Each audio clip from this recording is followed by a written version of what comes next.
Timeshifters hope that you enjoyed this rare and infamous moment that combines a first-rate disaster with genuine historical significance. But now it's time to take a deep breath as we prepare to temporally reset you. Are you ready?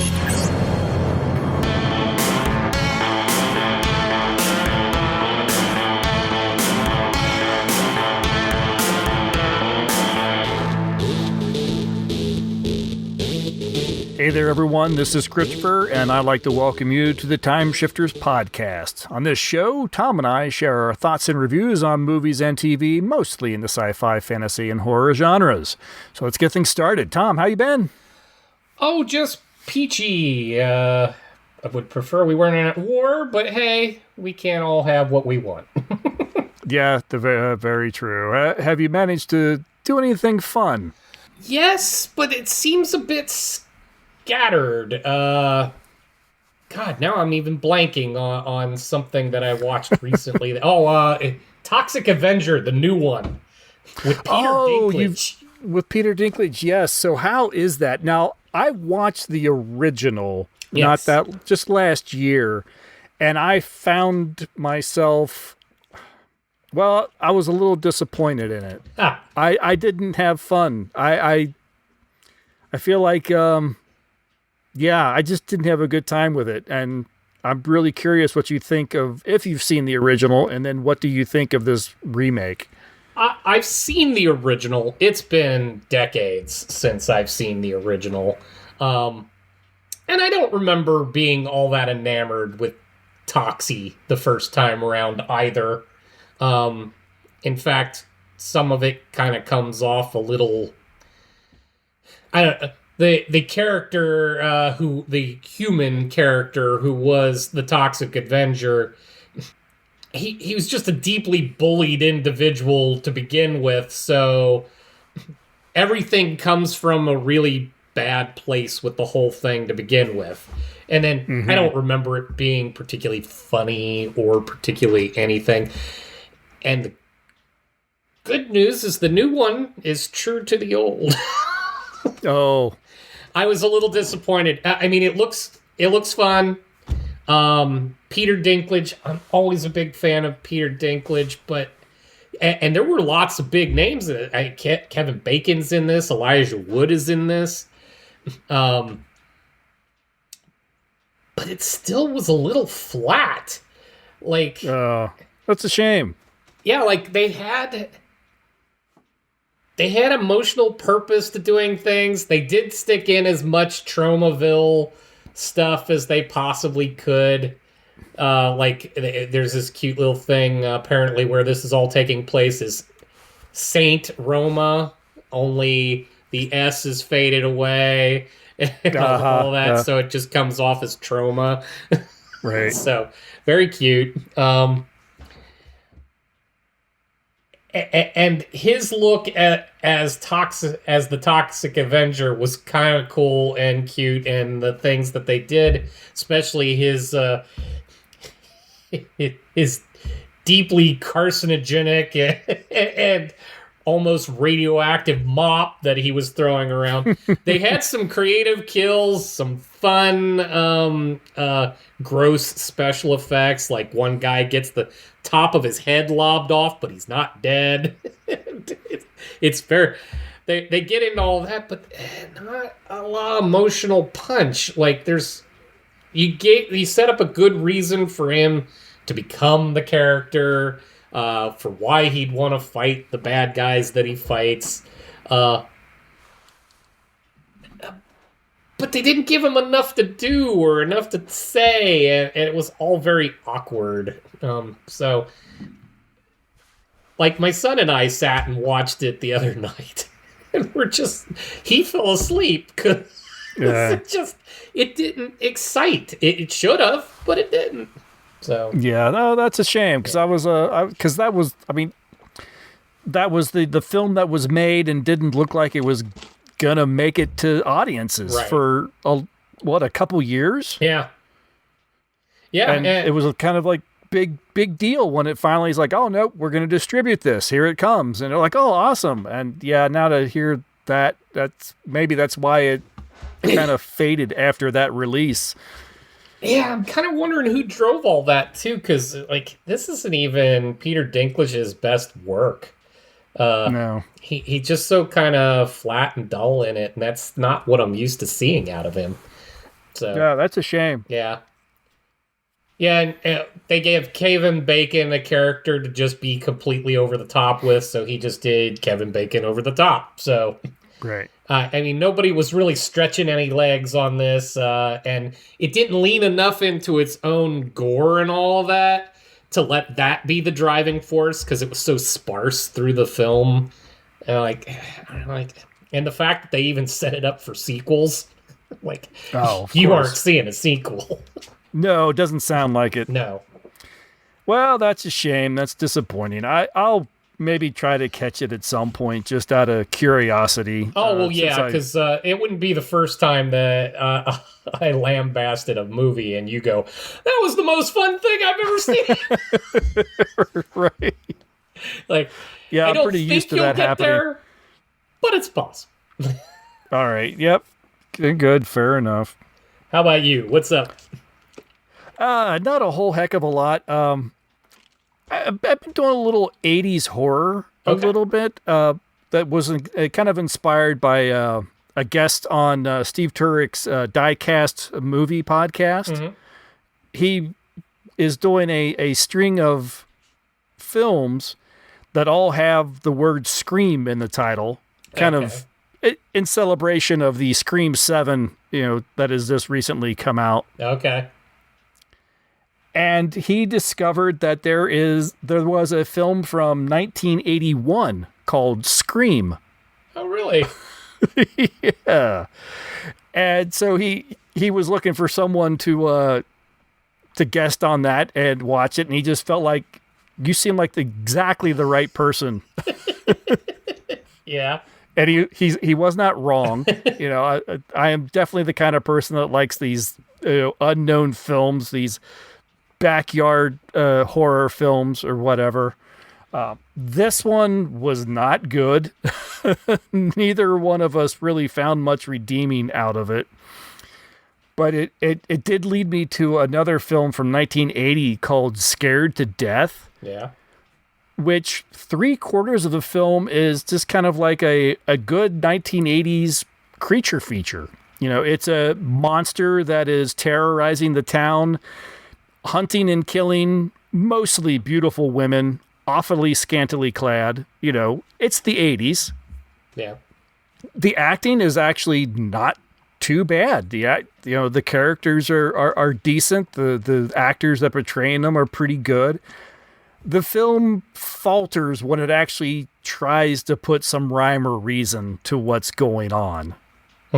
Suddenly a woman who worked with this doctor who developed some genetically engineered creature and et cetera, and the question is asked of her, why didn't you say anything sooner? And she's like, well, I wasn't sure. I'm like, there's been 14 murders that we know of at this time in the film.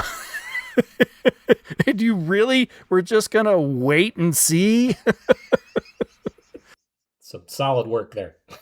Oh, yeah. But yeah, it's a kind of a fun film just because of the time it was made. Yeah. And if you like that era of just kind of nonsense monster movie, mm-hmm.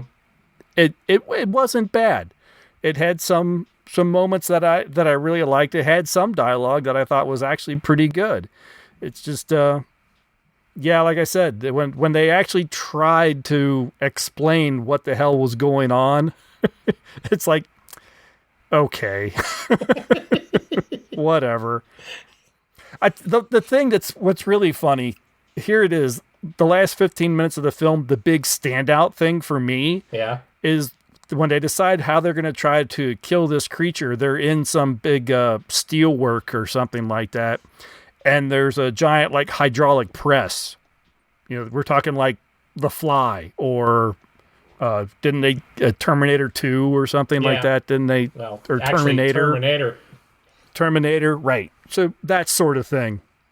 I was actually just impressed by the fact that the guy when explaining to this woman how to use the press, you have to hit these two buttons at the same time and put your foot down there. That's the safety. I'm like, oh, wow, that's actually really how you operate this press. I'm thinking any other film would there'd just be a big red button that you hit. Right. But I think that's kind of sad that for me, that's the highlight of like the last 10, 15 minutes of the film. Oh, that you actually built in the safety measures of such a thing.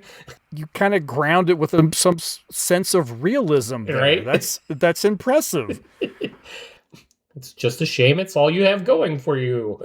Yeah, a little bit. The creature is definitely very alien. Yeah. Esque, very, inspired by Geiger, that kind of stuff, or Giger. I always forget exactly how you pronounce his name. Yeah. And it's slimy and tall, and it's got the bones and all that stuff and everything, but it doesn't look bad. It's decent. Yeah, just scared to death. It was one I hadn't seen of, hadn't heard of, hadn't seen before, and yeah, it was okay. Well, that's better than total crap. So right, yeah. I'm not sorry I watched it. I had fun with it, but not going to be on your constant rewatch list. Not going to show back up on my Halloween monster movies or anything like that. But yeah, that's about it for me. Yeah. So yeah, let's go ahead. We're going to go ahead and take a break here. We're listening to a promo for another podcast, and then we're going to get into the meat of this episode and discuss Colossus, the Forbin project.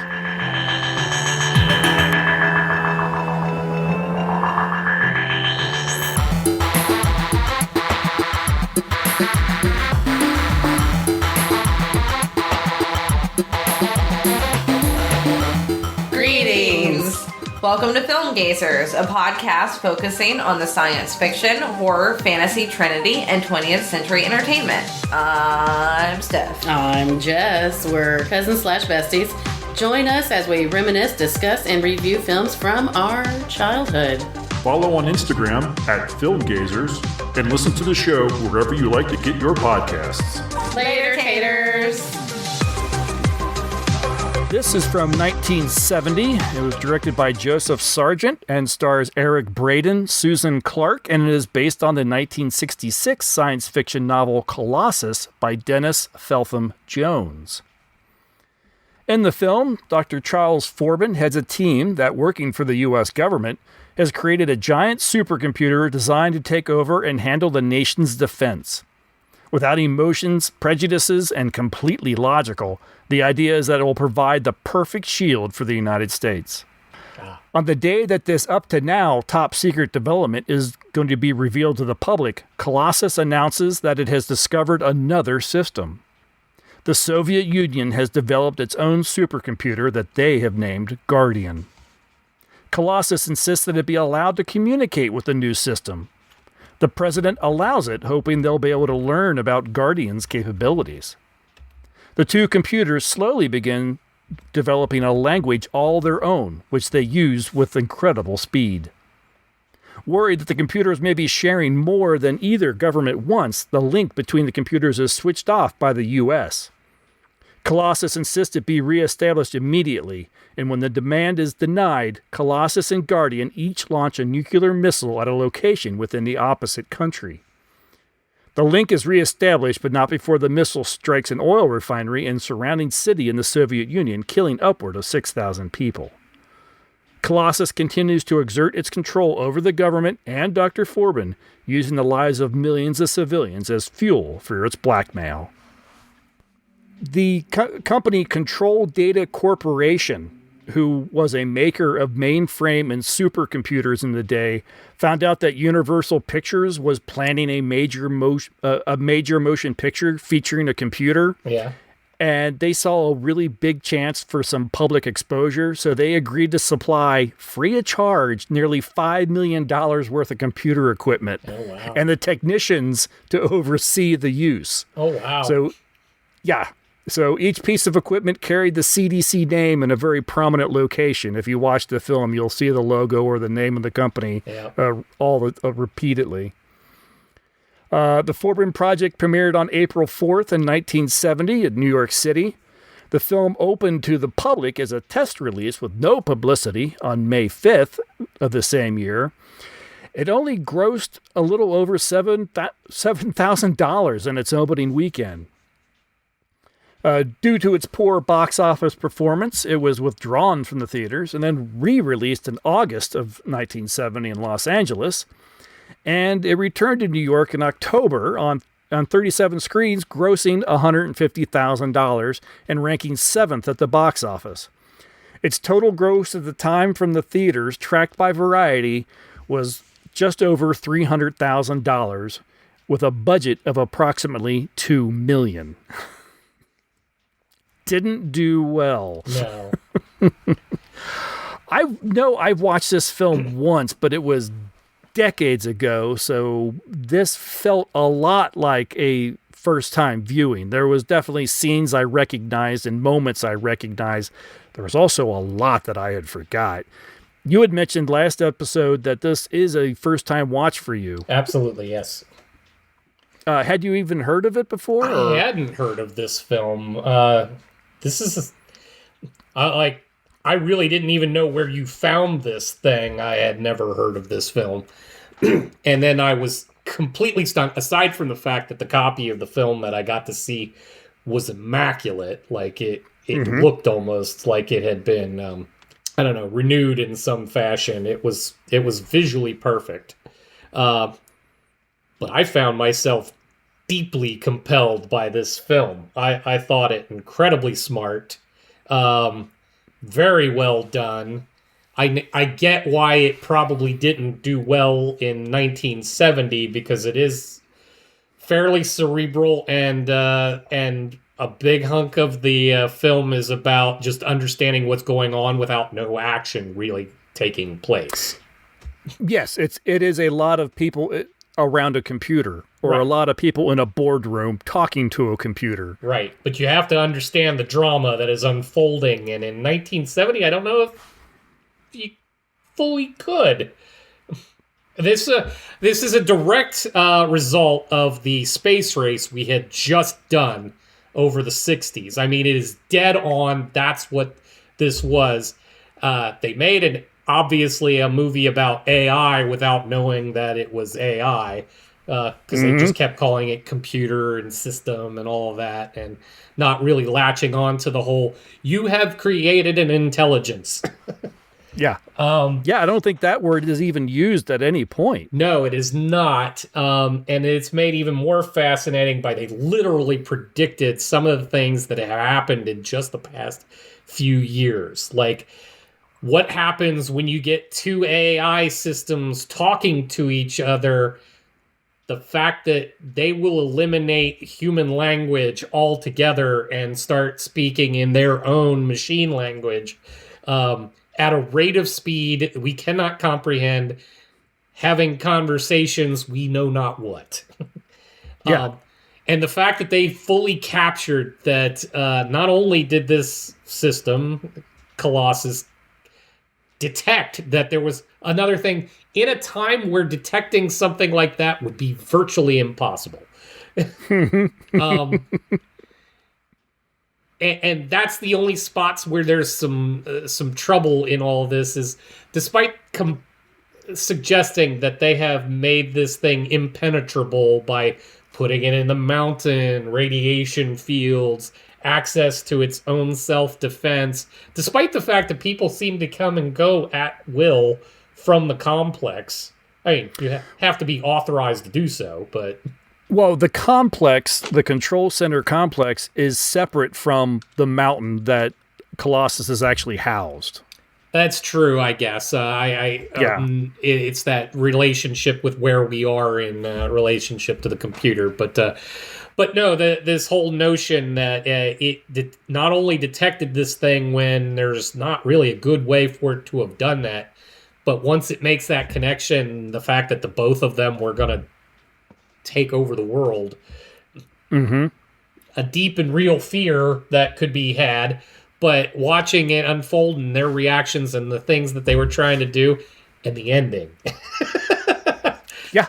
Loved everything about this film. Everything about it. I even loved the quasi-relationship that gets started under at least some reasonable reason to have it happen. But even the way that played out was cool, because Forbin is a complete professional and divorced of his emotion almost entirely throughout. So even when he's given a chance with a woman who's clearly interested, even that kind of comes off only as, oh, well, yeah, I guess I'm into this, even though I'm the one that forced the situation. Yeah, my wife watched this with me, and she did say that with all the discussions that we currently have with AI, she says watching this film kind of capsulizes like my greatest fear of what could happen with artificial intelligence. Mm-hmm. If it's kind of given free rein and taken off the leash, what could happen? Right now, we are asking it to write term papers and condense our emails, whether we like it or not. Looking at you, Google, right, Yahoo, and everyone else. I mentioned to her that the idea and what really the kind of, to me, the biggest MacGuffin of the piece is the idea that we would build this thing, shut the door behind us, and not have any kind of access or a kill switch. Right. But she made a good point in that, yeah, but if somebody who then has that control, and then what kind of power does that give them? Right. You know, who's to say, who has their finger on that kill switch, and do they use that for good? What stops them from turning into a supervillain? Well, I mean, that's essentially the problem we have currently with AI, is those that have access to the programming and all that, they have a little too much authority in how these things will work. So yes, if you were to set up a proper intelligence, you almost kind of have to let it be its own self. So I get all that, but yeah, this seemed like it's hubris for sure. The notion, and this would be post World War II kind of hubris anyways. We can do no wrong.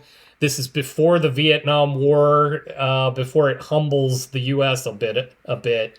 So we're under the impression we can't get it wrong, and therefore our smartest scientists would never, ever, ever screw up in a way that would allow this to happen. I love that even Forbin's explanation the first time it detects Goliath, or Guardian. Guardian. I said Goliath.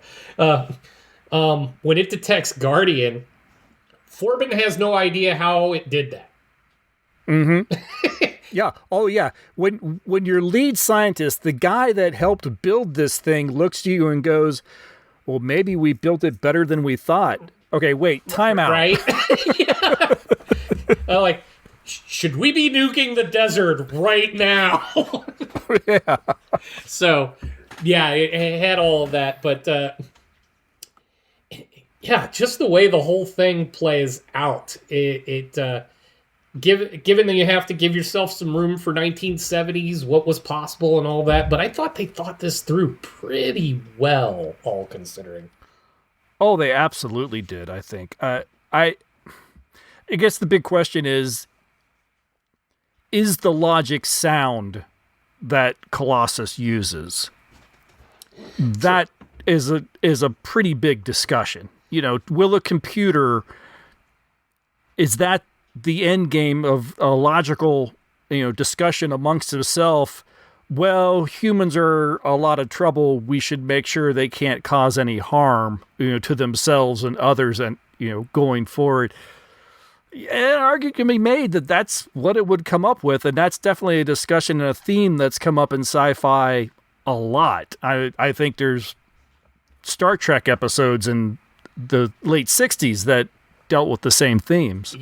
Actually, and I didn't get a lot of love, and I didn't have a lot of time to do the research, because I did a quick cursory look to see how many films could actually directly take its inspiration from this one.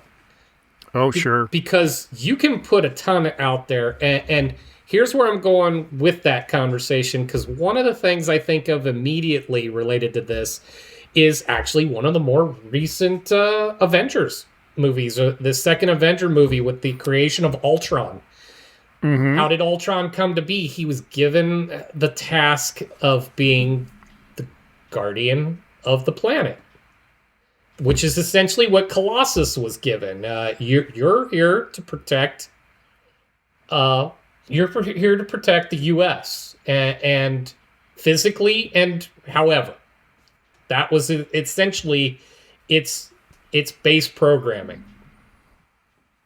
The problem with protecting humanity is humanity. Mm-hmm. Which is entirely was Ultron's thing, is I'm doing what I'm supposed to do. The problem is in order to protect the Earth means you guys gotta go. Yeah.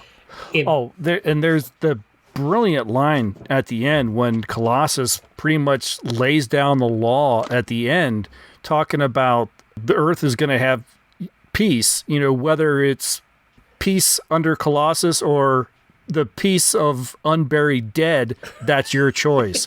Like, holy crap. Yeah, you guys get to either live in Eden or you all get to die. But one way or another, the Earth will be safe. Yeah. I mean, there are discussions to be had about whether or not life under Colossus would be bad. Right. This computer could revolutionize and take us light years ahead of where we were at the time in just within a decade. Yep. We could be looking at interstellar travel within 25 years kind of thing. Mm-hmm.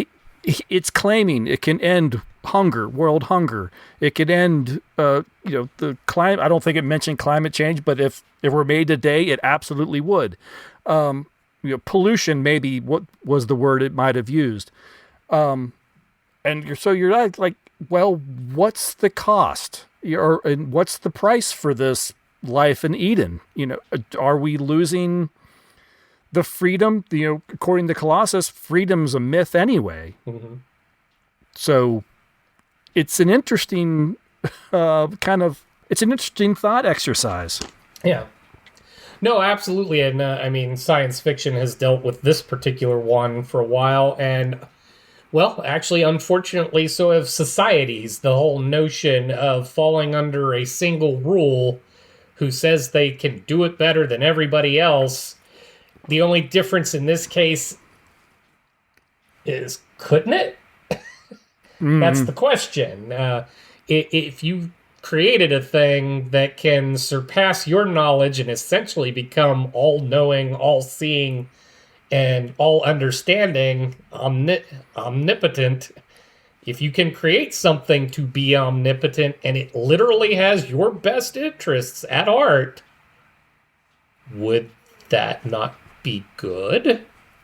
Mm-hmm.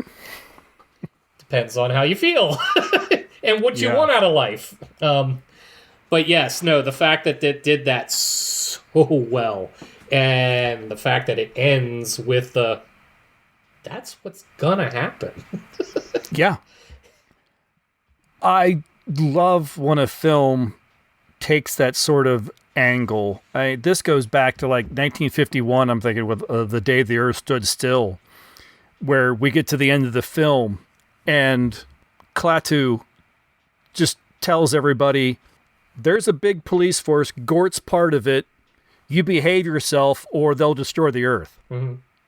That's your choice. Oh, okay, I like that. And this film does the same sort of thing. And it's a little bit of, it takes you aback a little bit because you're not expecting that kind of ending. Yeah. I mean, there's 20 years of, between the day the Earth stood still and this, plenty of time to forget that kind of ending in a film, and to have this one, and you're waiting for that something to work, and for man to overcome this obstacle and come out on top in the end. And that doesn't happen. The 70s had a little bit of a nihilistic, dark edge to it when you think about this one, and then you think about like the Planet of the Apes films that, around this time. Soylent Green. There's some great, there's a great era of films where everyone was pretty much saying, yeah, we're kind of screwed and we might as well get used to it. And it's, what are you willing to live with in order to have what you say you want? Mm-hmm. It really comes down to that. It's the human nature of it all, is, do you actually want peace? Mm-hmm. And living today, I would argue, we say no a lot. Yes, we do. So I find it had a level of maturity that I don't know, which is probably part of why it didn't do well. But I mean, I'm even taking it back to, what happens when somebody's prepared to be the adult in the room and tell you what you should already know? Colossus, in its way, says, you're going to do this whether you like it or not, otherwise you get to not be here anymore. But if ultimately it's doing what you wanted it to do, but now we can't live with it because we got what we asked for, humans are weird. Yeah, I'm kind of sorry that this film did as bad as it did. Yes. In the box office and everything, because I would have loved, although I don't know that there was a sequel to the novel, I would love to see someone with some actual good credibility as a sci-fi author to take a stab of what happens 50 years, 100 years in the future under the reign of Colossus. Sure. And tell kind of in flashback what happens after this film ends. What happens to the world governments?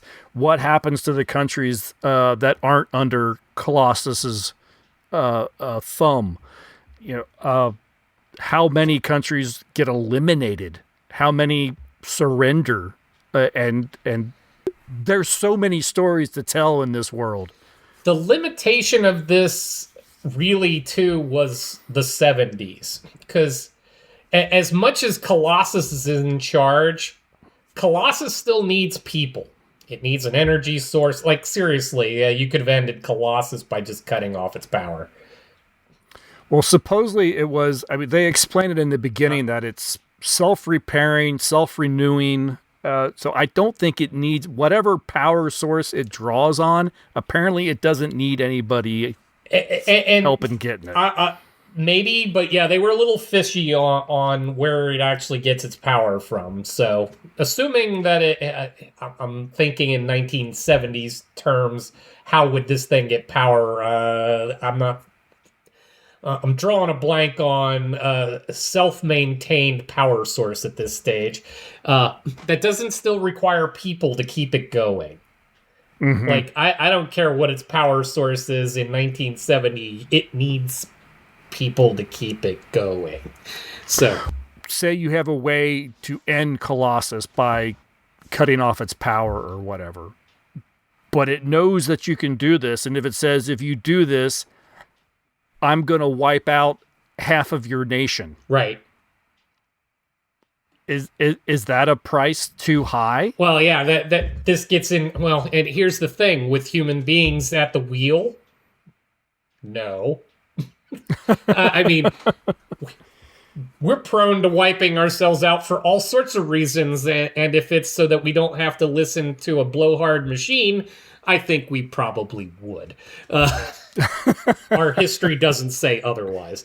All that being said, though, what would be interesting, and while I was doing some research, there was an attempt to remake this.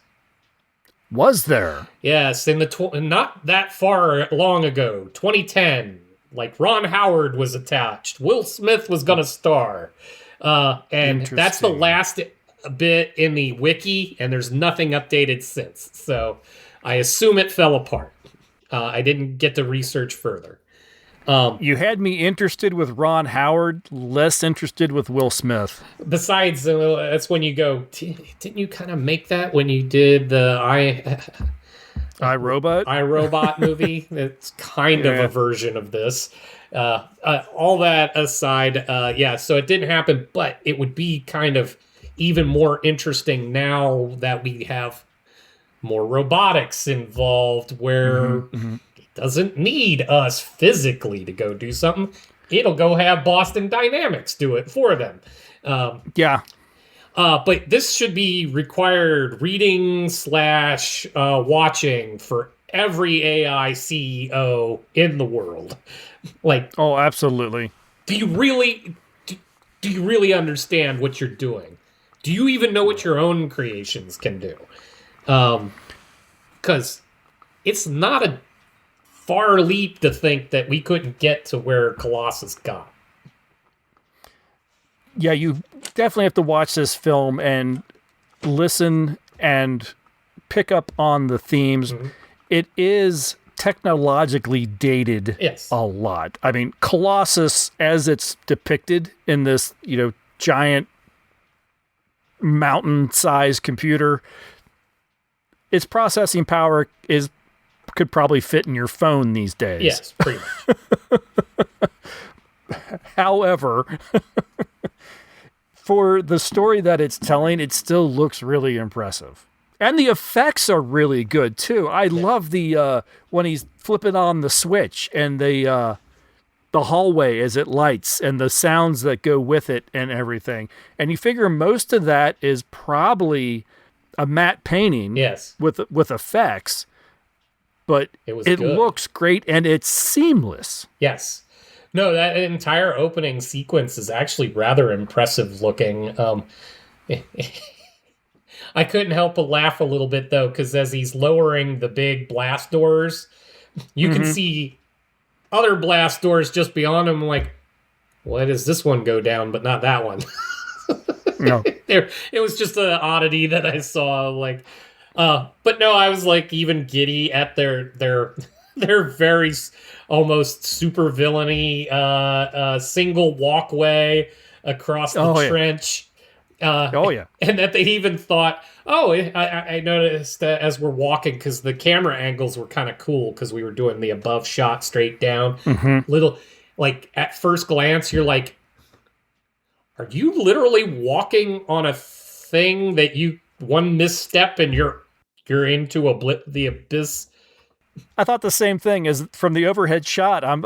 My first thought was, you should have a handrail there. Yeah, and then we get to see the handrail, and they plan for it to lower and collapse and then go in. I'm like, wow, okay.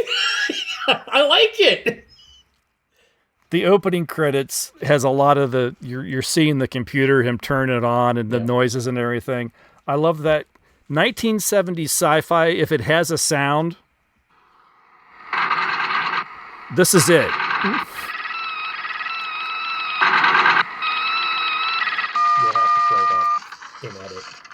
That didn't come through.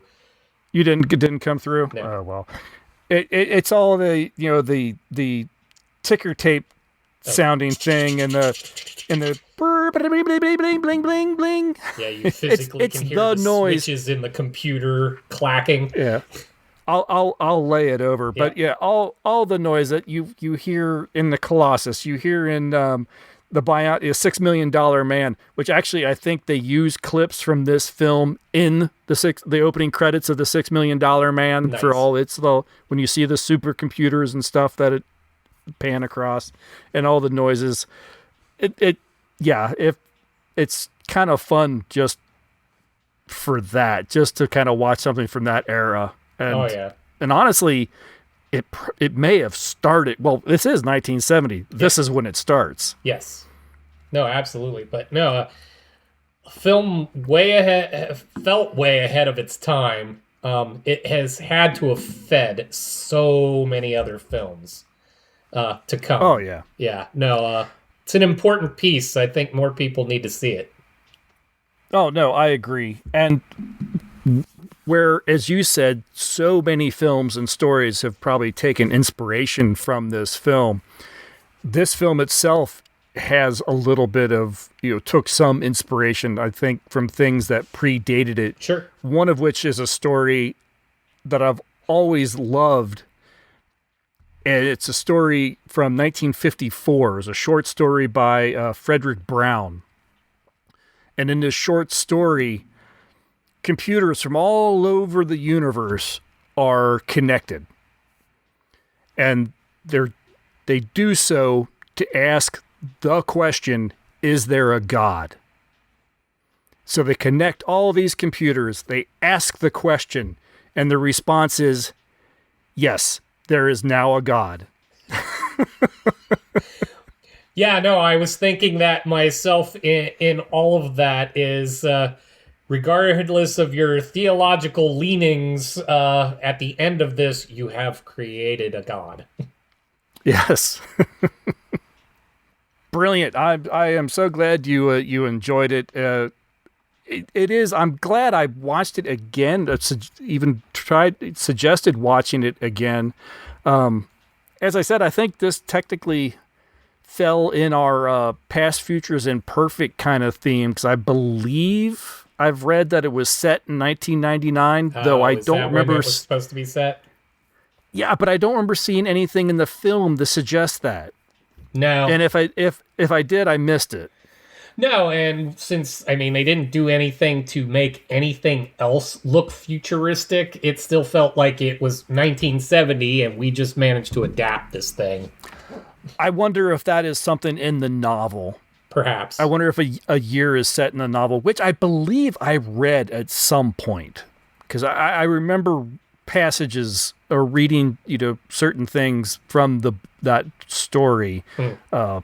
So I think I've watched the film and then immediately read the novel, but that would have been a long time ago. Yeah. So the other thing I wanted to bring up before we get into social media is the not so subtle only in that it's not mentioned in the dialogue or pointed out by any of the characters, is sort of the commentary about just human capitalism and consumerism.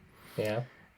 Is there are several times you see this shot of the Colossus mountain, and there's a bluff that overlooks it. Overlook to see Colossus.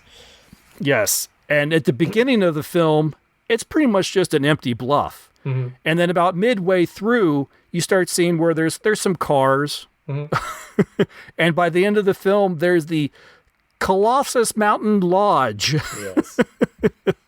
And then you also have the little kid, while listening to Colossus's big speech at the end, wearing the big Colossus logo T-shirt. Oh, yeah, I caught that. And I'm like, for a second there, I'm like, wait, where did that come from? Yeah.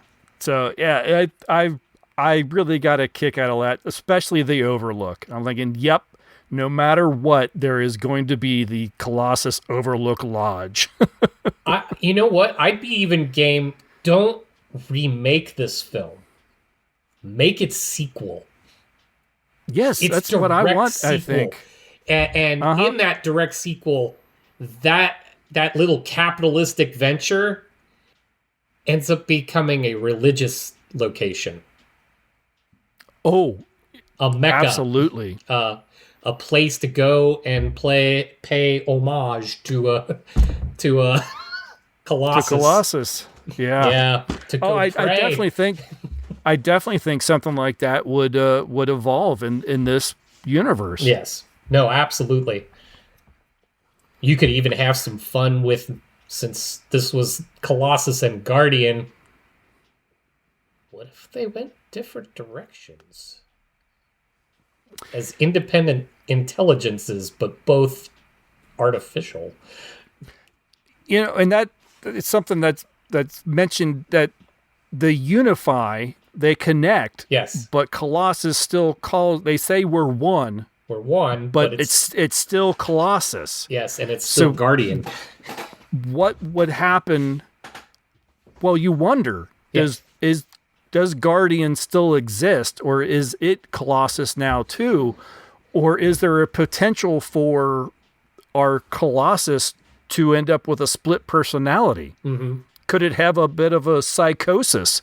Would whatever's left of Guardian decides to try to re-exert itself? Oh, I know. No, you could have so much fun with this. Oh my God, you could. Yeah. Okay, so we do have just some brief social media over on Facebook. Barry Worth noticed that Eric Braeden was in this, and he's like, whoa, from The Young and the Restless? I had no idea. On that note, I noted James Hong was in it. Oh, yeah, absolutely. I saw him in the background. I'm like, does he even get a line? Yes, he finally does. He gets to talk a little bit, but yeah, great actor James Hong makes an appearance. Absolutely. Yeah, no, in fact, it inspired me to take my son through a trip through James Hong's filmography that dates 75 years. Yeah, no, it's amazing. Oh, and Marion Ross, Mrs. Cunningham. Oh, yeah, I forgot. I almost forgot that. Yeah, Mrs. Cunningham was in that. Steve Turek mentions that he really enjoys this movie. Eric Braeden does an amazing job, and it is great at showing the hubris of men. Mm-hmm. And then over on Blue Sky, Jump Scare Podcast says, I saw this as a kid, and it horrified me. I think I can understand why. Yeah. Yeah, and just a few comments over here on Reddit, on the sci-fi subreddit. Arc of a Dream says, I'm always disappointed that the Terminator series never put a Forbin or Colossus Easter egg in there somewhere. Right. Not a full-blown story statement per se, but just a quick eyebrow raise. Yeah, that would have been nice. Given the similarities between this and the Ultron story, it would have been fun to see like just a logo from Colossus somewhere in the Marvel movie. Yeah. Let's see. Dead B33F says, great movie. I'd like to see a direct sequel set in an alternate universe during the modern day, 50 years after Colossus took over the world, so we can explore what today's society might look like after a longish period under the unilateral control of a quote-unquote benevolent AI. Loads of plot options and ways the story could go, characters it could follow, etc. Yeah, that would be, as we said, that would be fantastic. You could even do the old trope where Forbin and his mistress get together, and we're now following their kid. Oh, yeah, there you go. Their kid who had to grow up under the servitude of Colossus.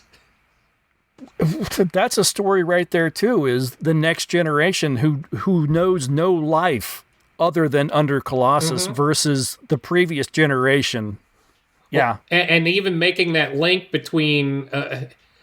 I love that Colossus basically told Forbin, you will hate this, but you will grow to like it.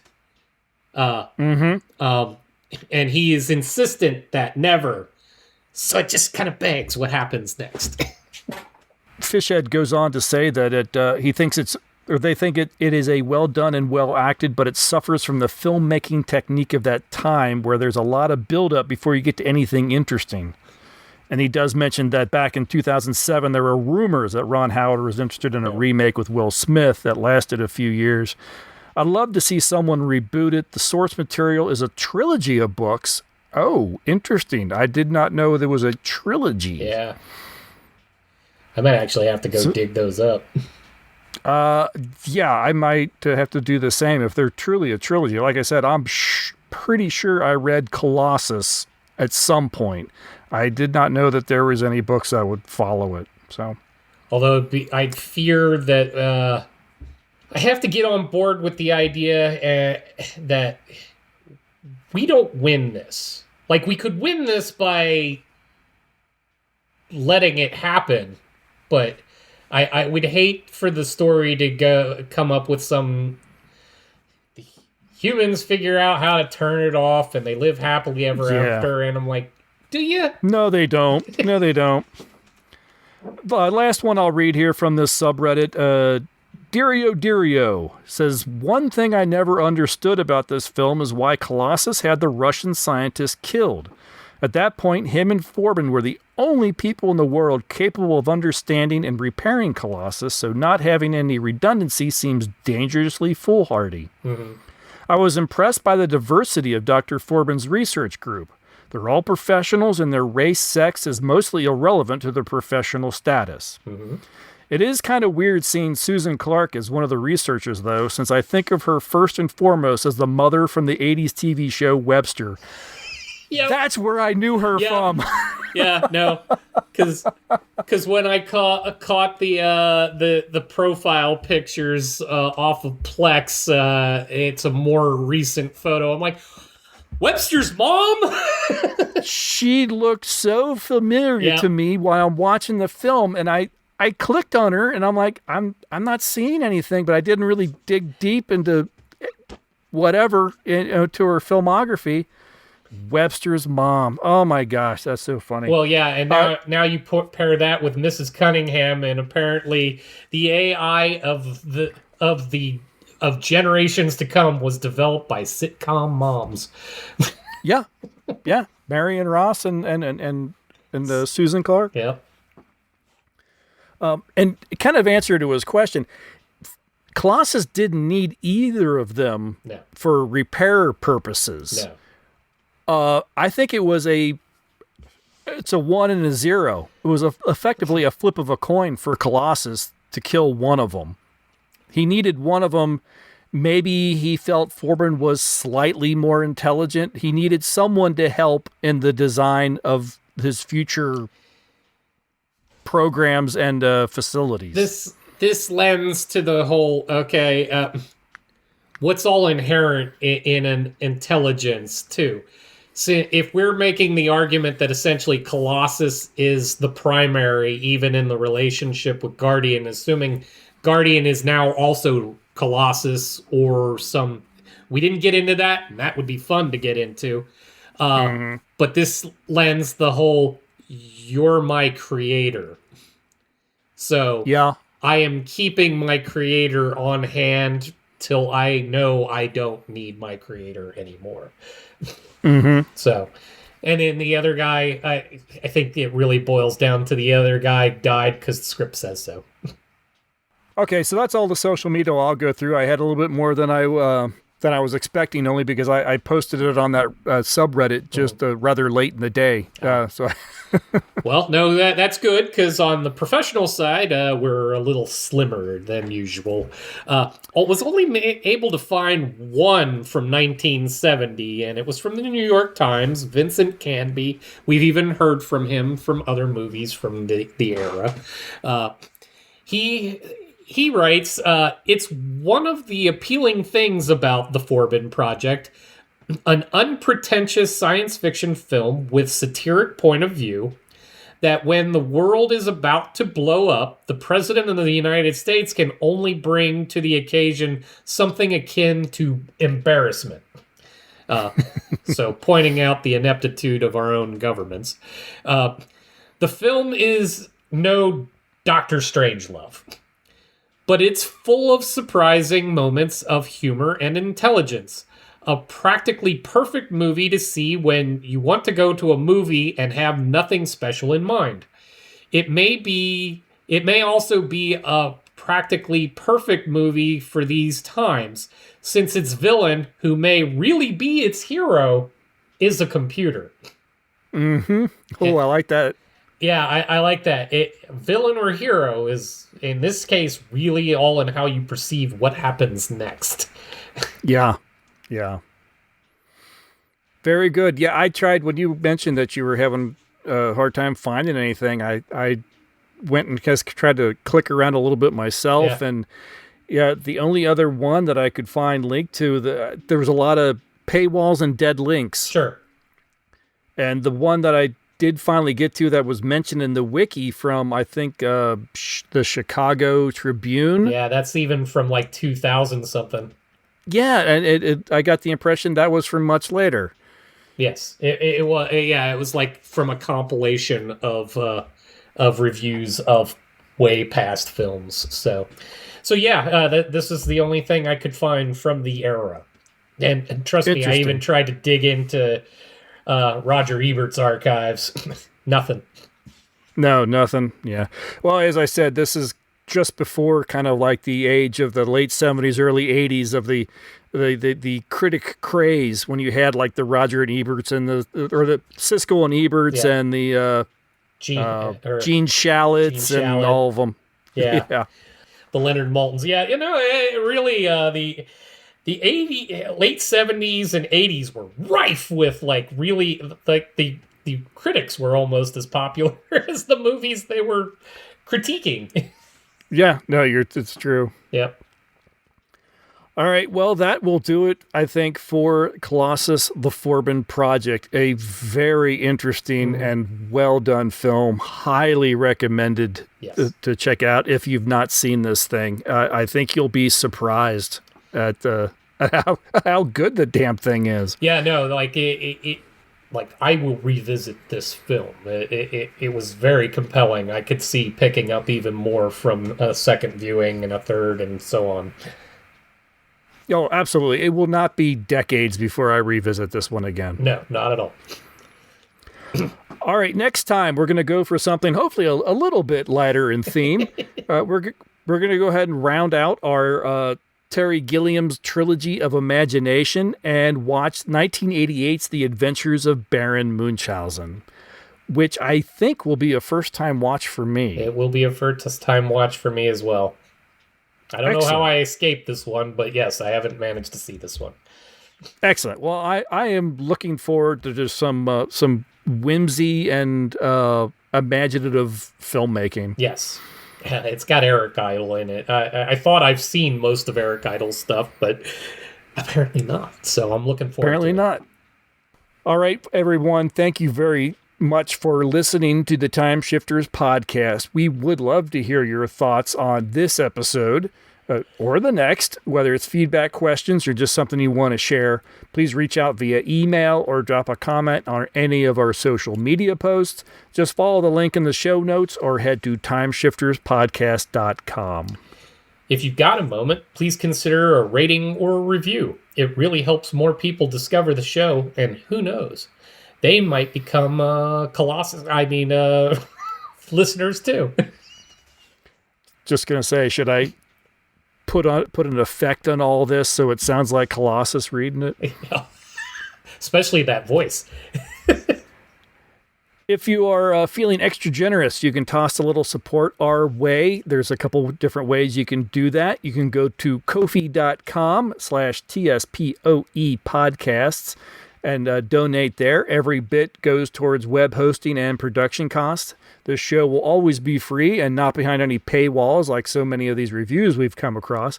But any help you give us is truly appreciated.